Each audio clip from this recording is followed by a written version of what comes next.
শহীদ রাষ্ট্রপতি জিয়াউর রহমান একজন আদর্শ দেশপ্রেমিক, যার অবদান জাতির ইতিহাসে চিরস্মরণীয়। আজ 19শে জানুয়ারি আমরা কৃতজ্ঞ চিত্তে স্মরণ করছি সেই মহান নেতাকে, যিনি দেশ ও জাতিকে দিয়েছিলেন নতুন আশার আলো। 1936 সালের 19শে জানুয়ারি বগুড়ার এক শান্তিপূর্ণ গ্রামে জন্মগ্রহণ করেন জিয়াউর রহমান। ছোটবেলা থেকেই মেধা ও সাহসিকতার জন্য পরিচিত ছিলেন। তার শৈশবের প্রতিটি অধ্যায়ে ফুটে উঠেছে দেশের প্রতি ভালোবাসা ও দায়িত্ববোধ। 1971 সালের মহান মুক্তিযুদ্ধে তার অবদান জাতি কখনোই ভুলতে পারবে না। চট্টগ্রামের কালুরঘাট বেতার কেন্দ্র থেকে স্বাধীনতার প্রথম ঘোষণা করেন জিয়াউর রহমান। যুদ্ধক্ষেত্রে তার চৌকস নেতৃত্বে মুক্তিযোদ্ধারা বীরত্বের সঙ্গে লড়াই করে। স্বাধীনতার পর যখন বাংলাদেশ চরম রাজনৈতিক সংকটে পড়ে, তখন জাতির ভবিষ্যৎ নিশ্চিত করতে জিয়াউর রহমান দেশের দায়িত্ব নিজ কাঁধে তুলে নেন।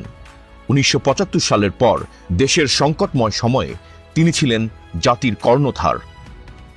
বহুদলীয় গণতন্ত্র প্রতিষ্ঠা করে তিনি বাংলাদেশের সকল জনগণের জন্য রাজনীতির পথ উন্মুক্ত করে দেন। 1978 সালে দেশের মানুষের জন্য নতুন রাজনৈতিক শক্তি হিসেবে প্রতিষ্ঠা করেন বাংলাদেশ জাতীয়তাবাদী দল বিএনপি। তিনি বহুদলীয় গণতন্ত্রের প্রবর্তন করেন, যা বাংলাদেশের রাজনৈতিক প্রেক্ষাপটে নতুন দিগন্ত উন্মোচন করে। তার ঘোষিত 19 দফা কর্মসূচি দেশের অর্থনৈতিক ও সামাজিক অগ্রগতিতে গুরুত্বপূর্ণ ভূমিকা পালন করে। কৃষি, শিক্ষা, শিল্পসহ বিভিন্ন ক্ষেত্রে তার অবদান আজও স্মরণীয়।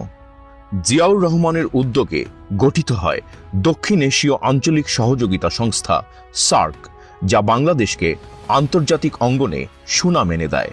তার নেতৃত্বে বাংলাদেশ বিশ্ব দরবারে পরিচিতি লাভ করে। শহীদ জিয়াউর রহমানের স্মৃতির প্রতি আমরা বিনম্র শ্রদ্ধা জানাই। তার নেতৃত্বে জাতি পেয়েছিল একটি স্বাধীন পরিচয়, একটি স্বাধীন স্বপ্ন। তার ত্যাগ ও আদর্শ আমাদের চলার পথে আলোকবর্তিকা হয়ে থাকবে। আমরা তার দেখানো পথ ধরে এগিয়ে যাব একটি গণতান্ত্রিক ও ন্যায়ভিত্তিক সমাজ প্রতিষ্ঠার লক্ষ্যে। আজ তার জন্মবার্ষিকীতে আমরা তার প্রতি গভীর শ্রদ্ধা জানাই। তার নেতৃত্ব, তার স্বপ্ন আজও আমাদের পথ প্রদর্শন করে। বিএনপি সবসময় জিয়াউর রহমানের আদর্শ ধারণ করে দেশ ও জনগণের জন্য কাজ করে যাবে।